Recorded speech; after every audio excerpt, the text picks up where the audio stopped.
¿Cómo comenzó la vida? Se trata de una de las preguntas más importantes y difíciles que lleva inquietándonos durante eones.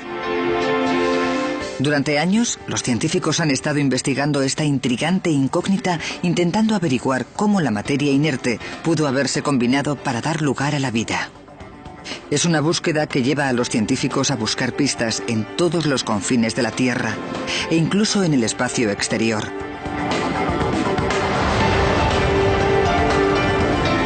Se trata de la búsqueda del secreto de la vida.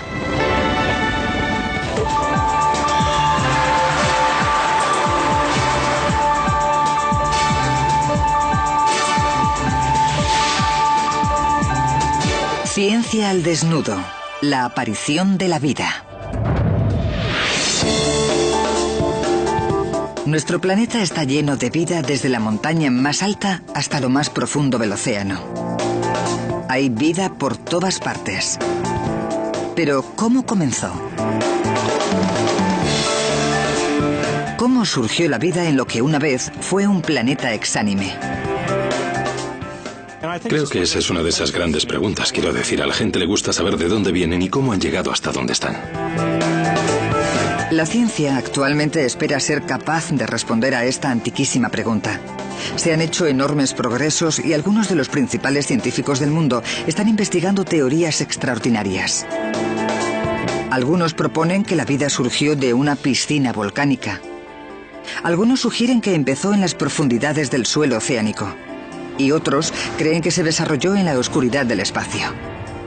Es el momento de trabajar intensamente en este campo del origen de la vida, porque ahora tenemos la seguridad de que hay maneras científicas de tratar el problema, pero que todavía quedan muchas preguntas sin responder.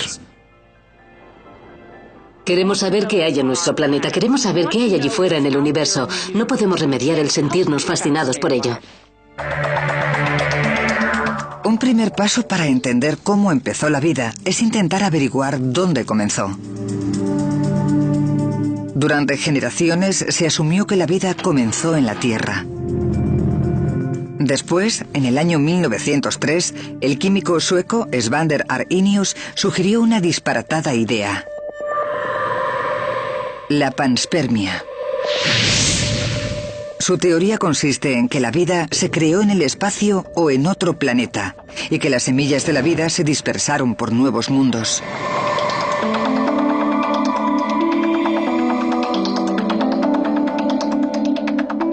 El científico de la NASA, Scott Sanford, investiga la posibilidad de que la vida pudiera haber comenzado en el espacio. La panspermia no es del todo imposible. Sabemos que hay muestras de Marte que han llegado a la Tierra. Así que si hubiera vida en Marte, quizás hubiera llegado a nuestro planeta de esa manera. Aunque la panspermia explicara el comienzo de la vida en la Tierra, no explica cómo comenzó la vida en primer lugar. Sanford no está muy convencido de que la vida fuera llevada a nuestro planeta, pero cree que algunos de los materiales que la comenzaron, los elementos esenciales de la vida, vinieron del espacio exterior, y que su sistema de transmisión fue un cometa. Los cometas transportan los elementos esenciales, no transportan sistemas vivos, transportan los componentes a partir de los cuales se pueden crear organismos vivos. Los cometas están constituidos de agua y polvo con algo de dióxido de carbono, metanol y amoníaco, todo congelado en una gigantesca y sucia bola de nieve. Sanford cree que también contienen pequeñas cantidades de compuestos orgánicos, algunos de los elementos esenciales de la vida. Sin embargo, hay un problema: ¿cómo llegaron hasta allí? Estos elementos esenciales casi siempre los reúnen los seres vivos. Son moléculas complejas de carbono como las proteínas, los carbohidratos y los ácidos nucleicos. Así que, ¿cómo fueron a parar a un cometa? Resolver este misterio es el primer paso para entender esta teoría sobre el origen de la vida. Sanford piensa que las condiciones de los cometas podrían llevar a la formación de esas moléculas orgánicas. Para probar esta idea, lleva a cabo un experimento. Su primera tarea es recrear la temperatura que hay en el espacio, el lugar por donde viajan los cometas. Tiene que lograr alcanzar una temperatura aproximada de menos 268 grados centígrados. Para tener una idea de lo fría que es dicha temperatura, mirad lo que le ocurre al aire cuando se congela por debajo de los menos 185 grados centígrados. Es básicamente aire líquido. Puedes demostrarlo cogiendo un globo, por ejemplo, que es simplemente aire contenido. Cuando Sanford coloca el globo en el nitrógeno líquido, el aire de su interior se congela y algunos de los gases se vuelven líquidos. Y después, cuando lo saco, el globo está desinflado. Pero cuando se calienta, su interior vuelve a convertirse en gas y el globo se vuelve a hinchar. Esto ocurre porque el nitrógeno líquido está a una temperatura muy baja, de manera que si pusiéramos este nitrógeno en esa máquina, se convertiría en algo sólido. Este nitrógeno líquido tan frío como está es completamente tropical en comparación con las temperaturas con las que normalmente trabajamos cuando hacemos este tipo de simulaciones de laboratorio. ¿Se ha pinchado? Sanford introduce en su simulador de cometas sustancias encontradas en los cometas reales, tales como amoníaco, dióxido de carbono y metanol. Inmediatamente se congelan. La muestra después se expone a la radiación de una lámpara de hidrógeno. Esto simula lo que ocurre cuando el cometa recibe radiación, por ejemplo, rayos cósmicos y rayos gamma, y después pasa cerca del Sol. La radiación y el calor pueden transformar simples moléculas en una serie de compuestos orgánicos que pueden ser desde proteínas hasta aminoácidos. Y Sanford descubre el secreto de cómo ocurre esta transformación. Algunos cometas pasan alrededor del Sol formando órbitas elípticas. Cuando están lejos del Sol, las moléculas que han sido irradiadas están completamente unidas. Se congelan formando un pedazo sólido de hielo, pero cuando se acercan al Sol se calientan y las moléculas tienen la posibilidad de moverse y reaccionar. Si empiezas a calentar el hielo, se empieza a mover un poco y empiezan a encontrarse el uno al otro y reaccionan, pero no reaccionan con su socio preferente, aquel que les daría una mayor estabilidad, sino que reaccionan con el que tienen más cerca. Son una especie de matrimonios de conveniencia. Y como resultado, la química resultante no es el tipo de química que piensas cuando empiezas en el laboratorio de la universidad. Sanford muestra cómo los elementos esenciales de la vida se pueden crear en un cometa, pero cómo descendieron a la superficie terrestre. Un cometa puede llevar material a la superficie de un planeta de varias maneras. Por supuesto que una sería si el cometa chocara contra el planeta, pero es una forma bastante destructiva de hacerlo.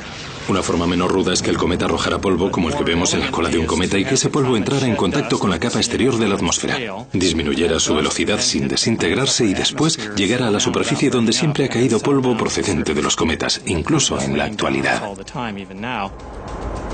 Es una teoría increíble que los cometas puedan hacer llover la combinación química necesaria para comenzar la vida.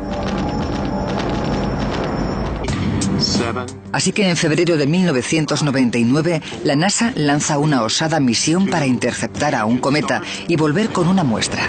Es una posibilidad para demostrar la teoría de Sanford. Confirmamos que el despegue se efectúa sin problemas.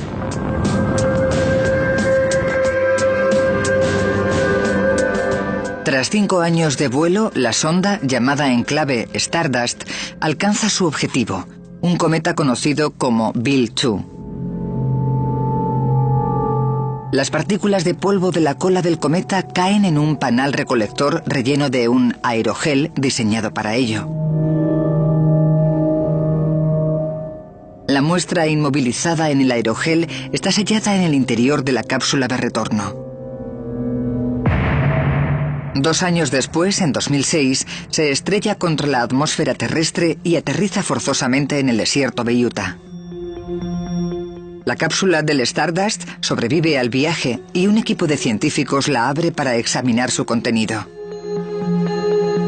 Para su satisfacción, la misión ha sido todo un éxito. El aerogel en el interior del recolector está salpicado de diminutas partículas de polvo del cometa.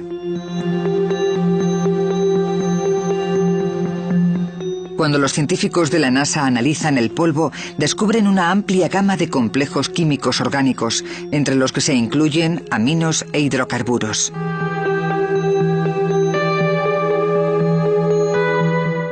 Esto confirma la teoría de Sanford de que los cometas contienen los elementos esenciales de la vida. Cuando quieres crear vida en un planeta, no tienes necesariamente que empezar de cero en ese planeta, porque desde el espacio exterior pueden llegar a él los compuestos que pueden desempeñar un importante papel para que todo marche. Es increíble pensar que la vida pudo haber comenzado utilizando elementos esenciales orgánicos procedentes del espacio. Pero un científico británico piensa que la vida se creó a bordo de un cometa. ¿Significa eso que todos descendemos de una forma de vida alienígena? La búsqueda para averiguar cómo y dónde comenzó la vida ha intrigado a los científicos durante generaciones. Chandra Wickramasinghe, profesor de astronomía en la Universidad de Cardiff, está de acuerdo con que los cometas tuvieron que ver con el nacimiento de la vida, pero además piensa que la vida en sí misma comenzó en un cometa. Los cometas son el mejor lugar en el que se puede crear vida. Nuestro sistema planetario está rodeado de 100.000 millones de cometas, así que se multiplican enormemente las probabilidades a favor de que la vida comenzara en alguno de esos cometas que hay por encima de la Tierra. Wickramasinghe propone que las moléculas orgánicas encontradas en el interior de los cometas se reunieron para crear las primeras formas de vida unicelulares. Es una arriesgada y controvertida teoría. Al principio nos veían como herejes. Probablemente nos hubieran llevado a la hoguera si hubiéramos vivido en la época medieval. Fuimos unos inconformistas, de eso no hay duda. La radical afirmación de Wickramasinghe es que los cometas helados no solo contienen compuestos orgánicos complejos, sino que también el otro ingrediente esencial para dar comienzo a la vida, el agua líquida. El agua se forma cuando los isótopos radioactivos se descomponen, despidiendo calor, lo que derrite el hielo en el centro del cometa. En 2005, los ingenieros de la NASA eligen el cometa Tempel 1 para una arriesgada misión. Planean hacer chocar una sonda contra el cometa, dejando al descubierto el núcleo interior. Los resultados de la misión podrían demostrar la teoría de Wickramasinghe.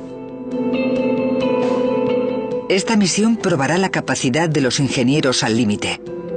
La carga de 372 kilos tendrá que viajar por el espacio para interceptar a un cometa que vaya a una velocidad 10 veces superior a la de una bala. Tras 6 años de meticulosa planificación, el 12 de enero de 2005, el cohete Delta, que lleva la sonda de alto impacto, se lanza al espacio.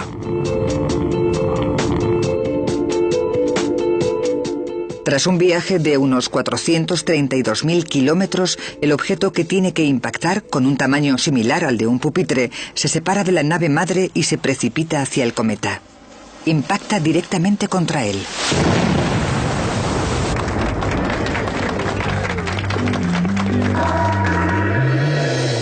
Estas imágenes de telescopios espaciales y terrestres muestran el momento del impacto.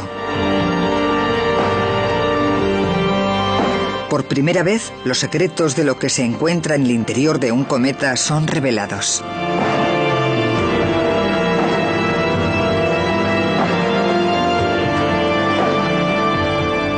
Desde una posición elevada en el espacio, el telescopio espacial infrarrojo Spitzer analiza las señales únicas emitidas por los compuestos de polvo de cometa recogidos. Se observa una enorme cantidad de hielo y finas partículas de polvo. Pero para sorpresa de todos, los datos también muestran que el cometa contiene arcilla. El mismo tipo de arcilla que se puede encontrar en la Tierra. Y se sabe que la única manera de hacer arcilla es con agua líquida. Wickramasinghe cree que esto demuestra que en algún momento Tempel 1 tendría agua líquida en su interior.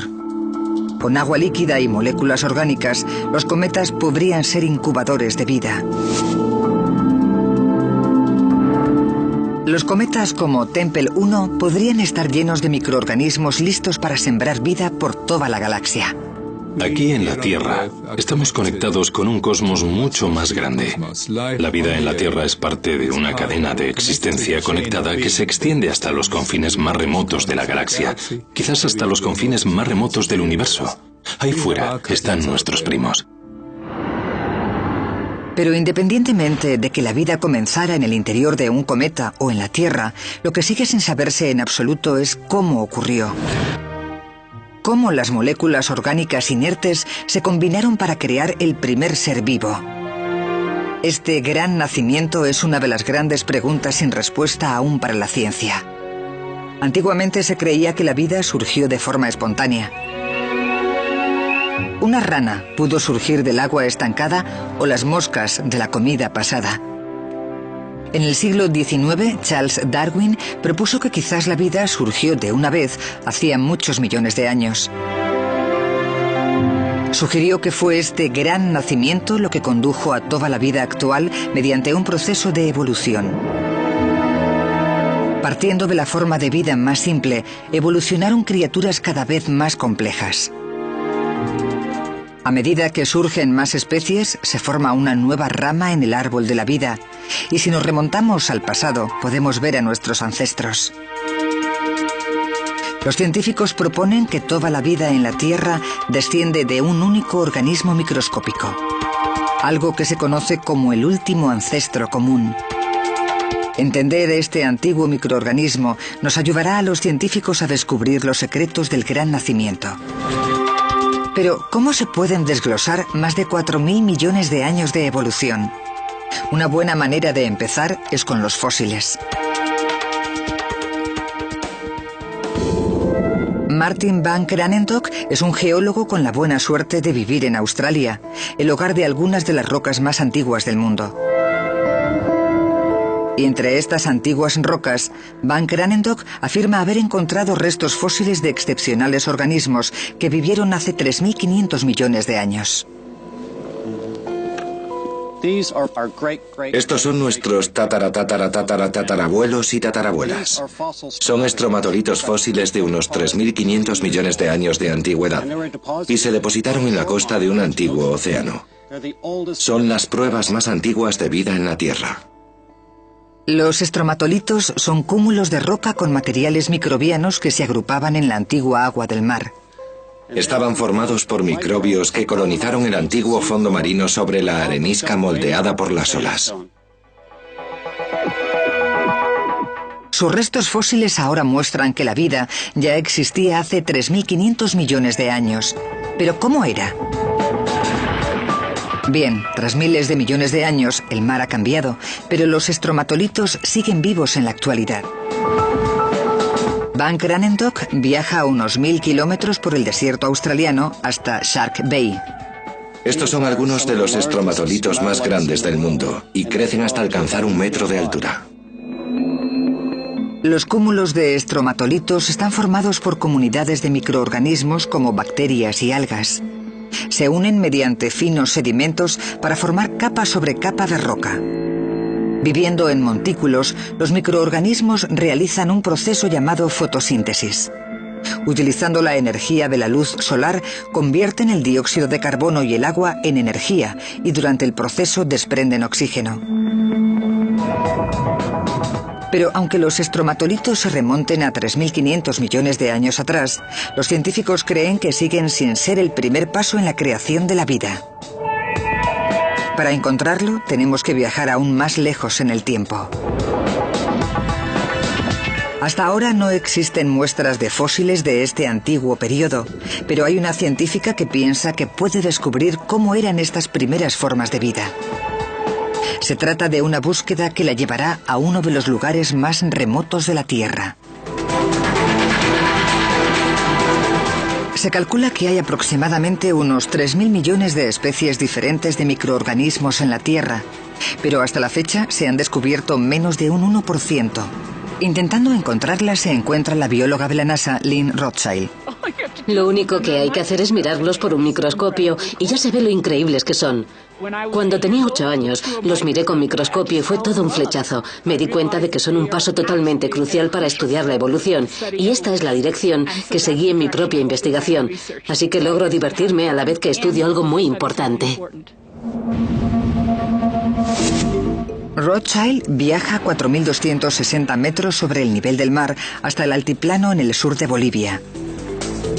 Es un paisaje hostil en el que la temperatura normalmente desciende a menos 20 grados centígrados.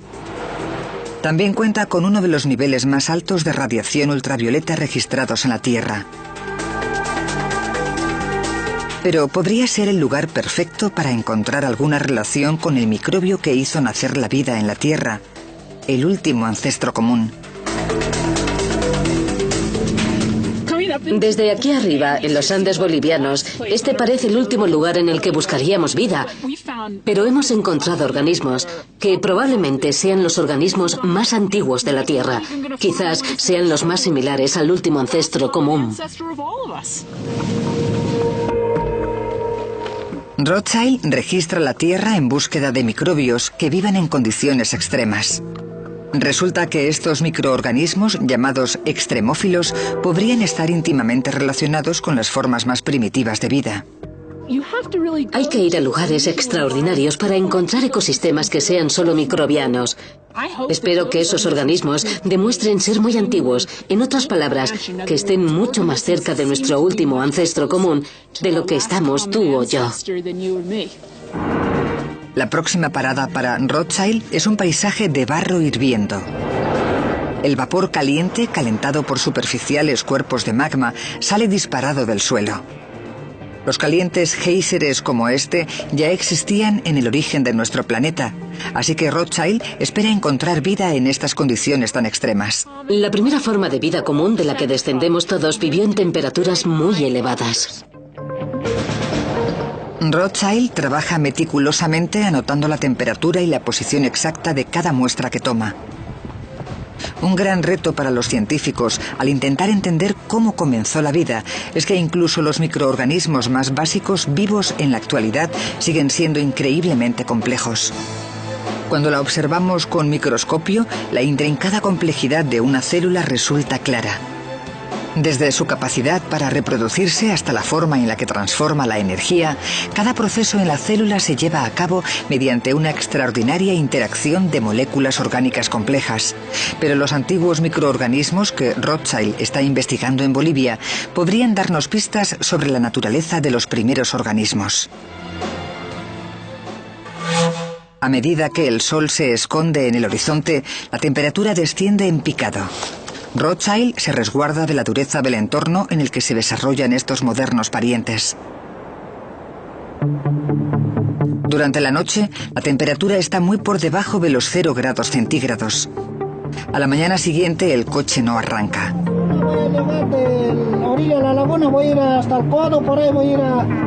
La doctora Rothschild también siente los efectos del escaso aire a 4.260 metros sobre el nivel del mar.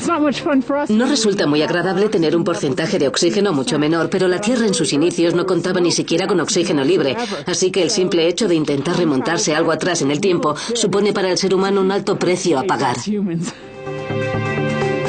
El siguiente lugar en que va a trabajar Rothschild es la Laguna Colorada. Su color rojizo da una pista sobre el excepcional tipo de microbios que espera encontrar. Esta parte de Bolivia cuenta con uno de los niveles de ultravioletas más elevados del mundo. La fina atmósfera a esta elevada altitud solo bloquea parcialmente la radiación solar, haciendo que las condiciones de vida sean más parecidas a las de la Tierra hace 4.000 millones de años. Cuando surgió la vida, el nivel era increíblemente alto, muchísimo más de lo que es en la actualidad, y subiendo aquí arriba, aunque no podamos simular cómo era la Tierra, porque por supuesto no podríamos vivir en esas condiciones, al menos podemos viajar algo en el tiempo y hacernos una ligera idea de cómo habría sido para los organismos en el pasado. La doctora Rothschild mide los niveles de radiaciones ultravioletas.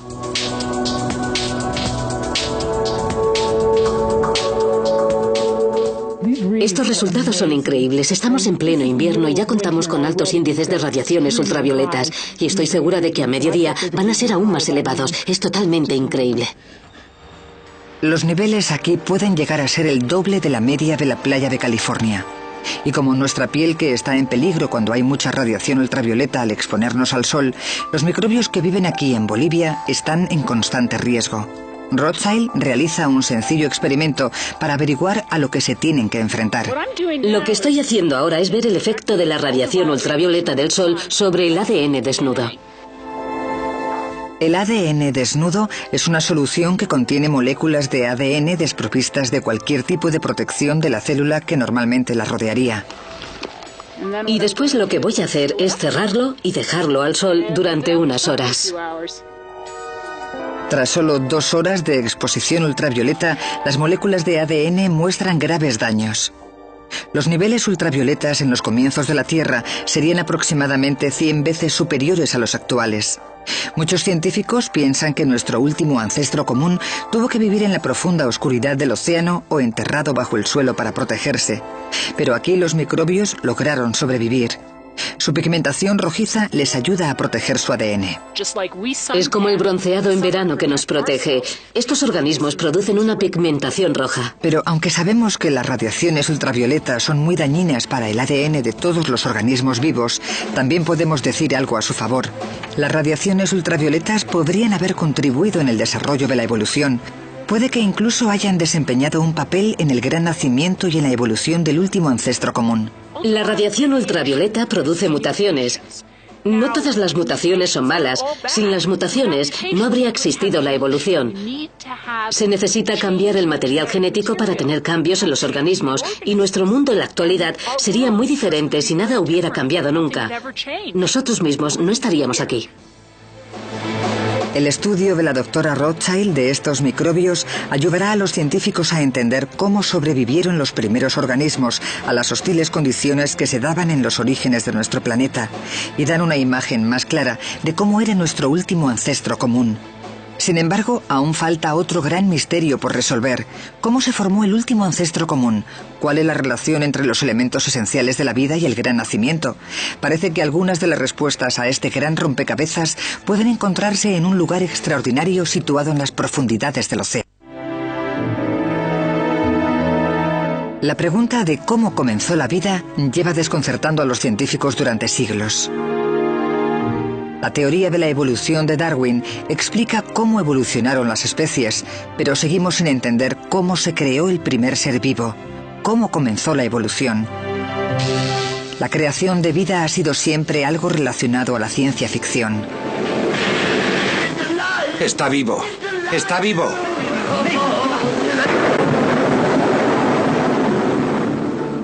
Más tarde, en 1953, un arriesgado experimento dio comienzo a las modernas investigaciones científicas sobre el origen de la vida.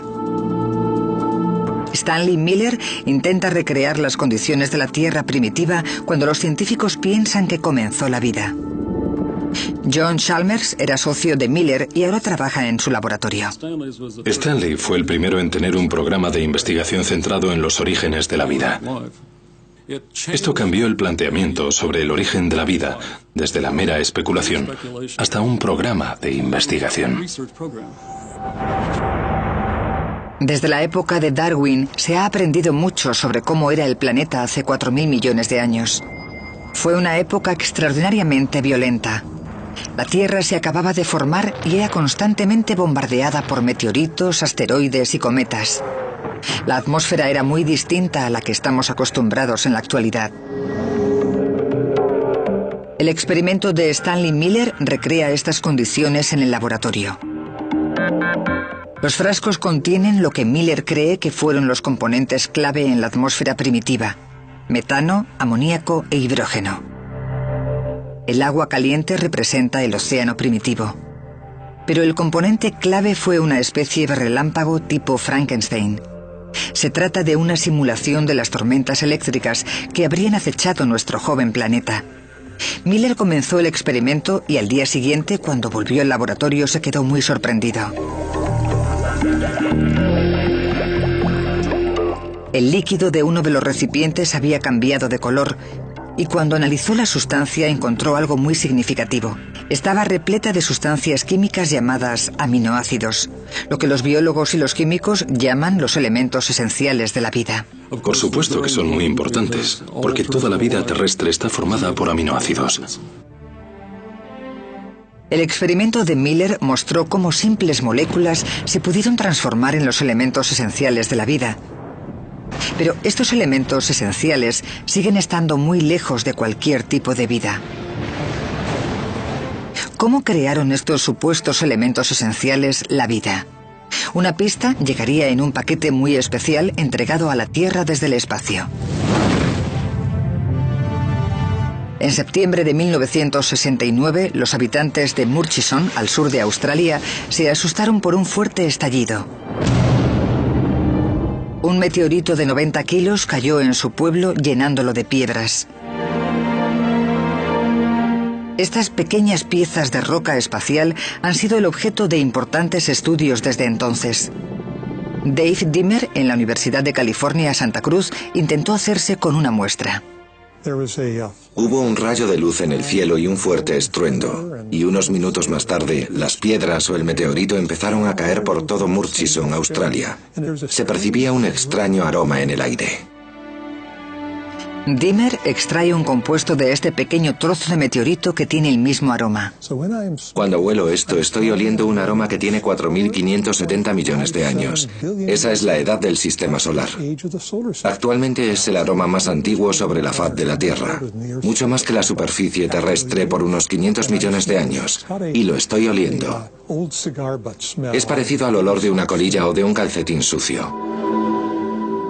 El olor le dio al profesor Dimmer la pista de que el líquido que había extraído del meteorito estaba lleno de sustancias químicas orgánicas. Cuando tomó este fragmento y lo puso bajo el microscopio, vio algo extraordinario. Vemos pequeñas y hermosas vesículas brillantes que parecen tener el tamaño adecuado de una célula bacteriana o de células más grandes. El extracto del meteorito contenía moléculas que eran capaces de formar diminutas burbujas o vesículas. Estas vesículas parecían la membrana exterior de un pequeño microbio. Algunos de los compuestos eran capaces de formar estructuras con membrana, hermosos compartimentos pequeños como células, y entonces propusimos que esta sería una forma en la que podrían haber surgido las primeras células con membrana en los comienzos de la Tierra a partir de estas moléculas. Quizás estos compuestos procedentes del espacio fueran los primeros pasos en el camino de la vida. Pero para formar membranas, estas moléculas necesitaban haber estado en agua y en la concentración adecuada. Una idea sobre cómo pudo ocurrir es que cayeran cerca de un geyser en una piscina volcánica caliente. Mientras las gotas de agua se evaporan, las moléculas empiezan a concentrarse cada vez más y forman diminutas vesículas. Quizás estas células unidas con membrana procedentes del espacio fueran los primeros pasos en el camino de la vida. Se trata de la transformación de sustancias químicas inertes en la primera célula viva. Me resulta completamente lógico pensar que este habría sido un proceso común en la formación de los compartimentos y que habría sido el primer paso hacia la vida celular. Pero una simple membrana con forma de burbuja sigue estando muy lejos de ser algo vivo. Los científicos aún tienen que averiguar cómo todos los complejos componentes que constituyen una célula se reunieron para crear el gran nacimiento. En esta ocasión, la respuesta procede de un mundo perdido que no ha sido descubierto durante casi 4.000 millones de años. En 1977, un equipo del Instituto Oceanográfico Woods Hole estaba buscando señales de actividad volcánica en el fondo marino, a unos 2.438 metros bajo la superficie del océano.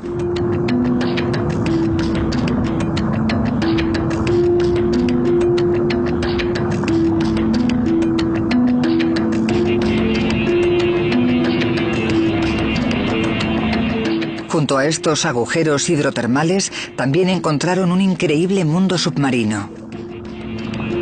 Aislado de la luz solar, estaba repleto de especies de plantas y animales que nunca antes se habían visto. Hasta ese momento, muchos científicos pensaban que todos los ecosistemas vivos dependían de la fotosíntesis, pero aquí encontraron un entorno único completamente protegido de la luz del sol.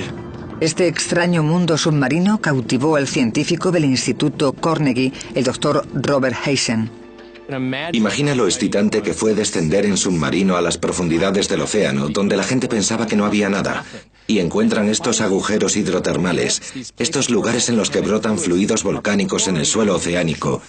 Y no solo eso, porque además de toda esa energía química y calor, hay seres vivos, hay ecosistemas. Está lleno de vida, microbios, parásitos y almejas, y todo tipo de cangrejos extraños y demás seres. Tras buscar en las profundidades marinas, encontraron montones con forma de chimenea que emitían chorros de agua hirviendo.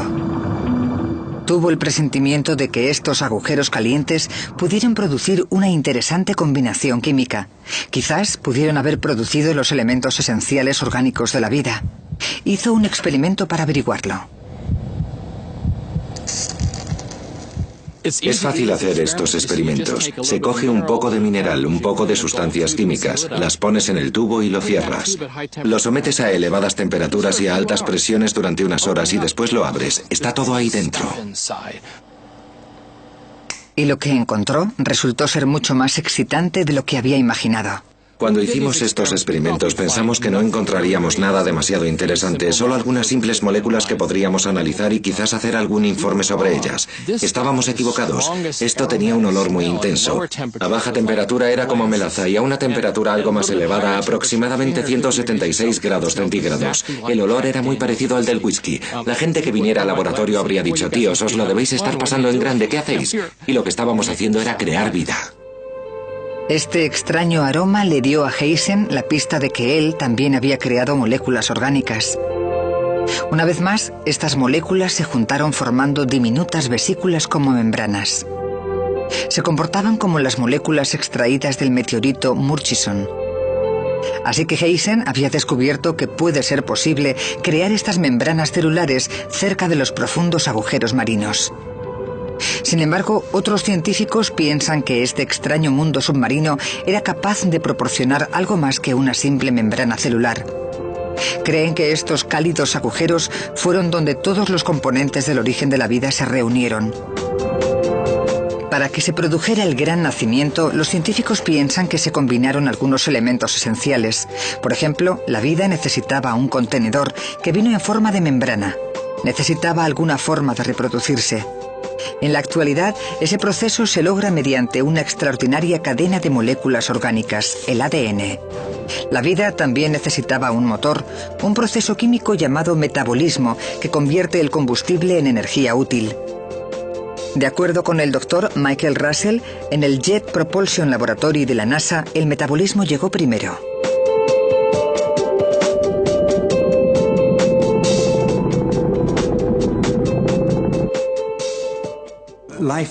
La vida tiene un trabajo que hacer. Lo explicaría de la siguiente manera. Puedes tener un coche moderno con un motor y un ordenador en el interior. Si al coche le quitas el ordenador, sigue funcionando, pero si le quitas el motor y dejas el ordenador, no lo hará. El ordenador es una especie de regulador, pero el motor es lo verdaderamente importante. Así que por eso pensamos que tuvo que existir un motor primero. Y ese motor es el metabolismo. Actualmente, el motor del metabolismo que hace funcionar a todo ser vivo es una reacción química extremadamente compleja. Pero Russell piensa que todos tenemos rastros de la primera y la más sencilla reacción metabólica oculta en nuestras células, como fósiles vivos que señalan hacia dónde comenzó la vida. Podemos averiguar el tipo de sustancias químicas que había en la Tierra en sus orígenes y ver que aún existen en la actualidad. Así que, por ejemplo, en nuestra piel tenemos sulfuro de hierro, y ese pequeño pedazo de roca nos hace recordar de dónde venimos todos. Y según Russell, de ahí es de donde venimos. Los profundos agujeros marinos están fundamentalmente hechos de sulfuro de hierro. Cree que este y otros compuestos dieron comienzo al metabolismo actuando como catalizadores para permitir que se produjera una reacción entre el hidrógeno gaseoso que salía de los agujeros y el dióxido de carbono disuelto en el agua. Pero finalmente esta simple reacción evolucionó para convertirse en el complejo motor químico del metabolismo. Y finalmente el metabolismo necesitó el ADN porque necesitaba un regulador, necesitaba un ordenador, pero para empezar solo necesitábamos el motor. En algún momento, los motores del metabolismo adquirieron una carrocería, la membrana. La teoría de Russell nos da una idea de cómo una simple reacción química podría haber llevado a la creación de moléculas orgánicas cada vez más complejas. Y finalmente creó la primera célula viva y el resto de la vida en el planeta. Aún quedan muchas incógnitas, pero poco a poco las pistas sobre el origen de la vida están empezando a revelarse. Ahora un científico afirma que podría ser capaz de reunir todas estas pistas utilizando las últimas técnicas de laboratorio. Espera dar comienzo a la vida desde cero, algo que no ha ocurrido en nuestro planeta desde hace 4.000 millones de años.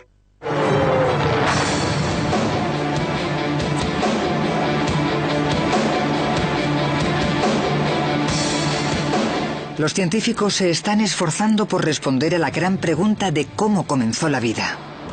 Es una búsqueda que les ha llevado a los confines más remotos del planeta y hasta el fondo del funcionamiento celular. Sin embargo, mientras que un equipo de investigadores se centra en lo que ocurrió hace 4.000 millones de años, otro equipo de científicos lo hace en el futuro. Aproximadamente 4.000 millones de años después de que la naturaleza creara la vida, los científicos son capaces de rediseñarla en la actualidad. La clave de este increíble poder reside en su interpretación de una extraordinaria cadena de moléculas, el ADN.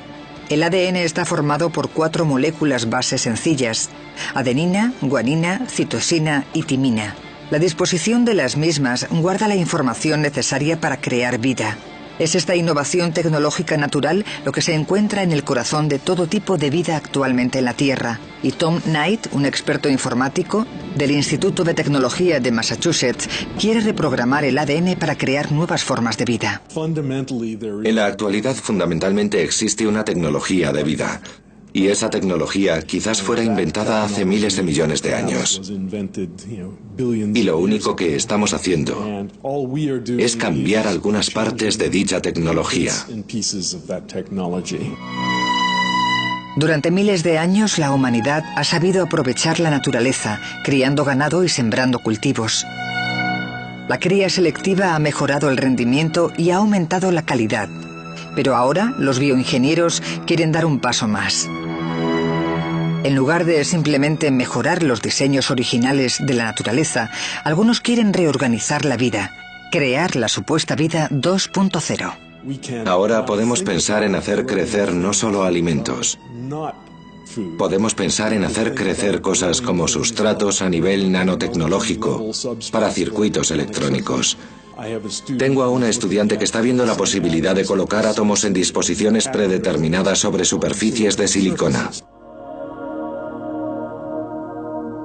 Estas nuevas formas de vida podrían ser capaces de crear productos de manera más fácil y barata. Es como cuando te compras un teléfono móvil. Lo que viene en la caja con el teléfono no es solo el móvil, sino información de la marca, que hace más teléfonos móviles. Reorganizar la biología traerá una nueva era de interesantes posibilidades, pero también llena de nuevos riesgos y responsabilidades. Y este es el sorprendente resultado. Cualquier novedad biológica que se produzca y se libere en el medio ambiente podría tener consecuencias impredecibles. Una fábrica de vida con la capacidad de autorreproducirse podría ser imparable. La ciudad está en peligro. Pero al menos de momento esta pesadilla está muy lejos de la realidad, porque a estos nuevos organismos les falta mucho para abandonar el laboratorio. Así como la esperanza de crear nuevas formas de vida, los bioingenieros le están dando a la ciencia la oportunidad de explicar el misterio del gran nacimiento. En vez de tener que atacar el problema desde el comienzo, utilizando la química básica, o desde arriba, desmarañando toda la evolución, los científicos ahora pueden usar la tecnología de la bioingeniería para intentar reunir los elementos esenciales de la vida y crear una célula viva. Jack Szostak, de la Escuela de Medicina de Harvard, es un experto en la materia. Tenemos la suposición de que algún día se averiguará cómo crear los elementos esenciales necesarios. Lo que ocurre si se tienen dichos elementos esenciales, cómo combinarlos, cómo organizarlos para que empiecen a actuar como una célula. Szostak y su equipo de la Escuela Médica de Harvard se han marcado el reto de construir un sistema vivo en el laboratorio. Nos gustaría entender esa transición desde la química de la creación de las moléculas hasta la forma en la que esas moléculas se combinan para crear vida. Nos gustaría crear un sistema vivo simple para intentar entender dicha transición. Los científicos creen que la vida evolucionó durante millones de años. Szostak espera usar las últimas técnicas en bioingeniería para hacerlo en un tiempo considerablemente menor. Queremos que las cosas vayan más rápido, todo lo rápido que sea posible. Y por eso estamos creando nosotros los elementos esenciales y combinándolos en el entorno adecuado. Nos gustaría que todo ocurriera en la misma escala temporal que hace años, así que tenemos que aumentar la velocidad del proceso, haciendo que sea aproximadamente 100 millones de veces mayor. Szostak espera crear una célula que funcione a partir de simples elementos esenciales. La única manera en la que lo puede hacer es reduciendo una célula a sus componentes más sencillos. Una de las cosas que ha hecho que el origen de la vida resulte tan complicado de descifrar durante décadas es que toda la vida a la que estamos acostumbrados en la actualidad es demasiado complicada. Un gran reto es crear una versión más sencilla de la compleja molécula del ADN. Szostak cree que la respuesta es el ARN. El ARN está también formado por 4 moléculas base, pero en vez de estar dispuestas en una doble hélice, el ARN solo tiene una rama. Si pensamos nuevamente en las primeras células que existieron, se podía guardar la información en el ARN. El ADN no es necesario. El objetivo de Szostak es crear una molécula de ARN que se pueda autoduplicar. Esto, en teoría, finalmente formaría parte de una célula simple capaz de duplicarse por sí misma. Si lo logra, puede que sean capaces de comenzar un proceso evolutivo. Estamos interesados en el origen de la vida, la transición desde la química hasta el comienzo del comportamiento biológico. Y para mí lo más importante en lo que tenemos que pensar en esta transición es en el comienzo de la evolución. Y una vez que la evolución pueda comenzar, cada vez se crearán células más complejas mediante el proceso de la selección natural. Finalmente, Szostak espera ser capaz de hacer evolucionar un sistema biológico sencillo que se pueda mantener y reproducir por sí mismo. Algunos podrían llamarlo vida. El trabajo de Szostak podría algún día llegar a conectar los puntos sueltos entre los elementos esenciales de la vida y el último ancestro común, y demostrar cómo las sustancias químicas inertes se pueden combinar para crear vida. Si lo consigue, será el momento cumbre de más de un siglo de investigaciones llevadas a cabo por las mejores mentes científicas. Finalmente, podríamos resolver la gran incógnita de cómo comenzó la vida en nuestro planeta.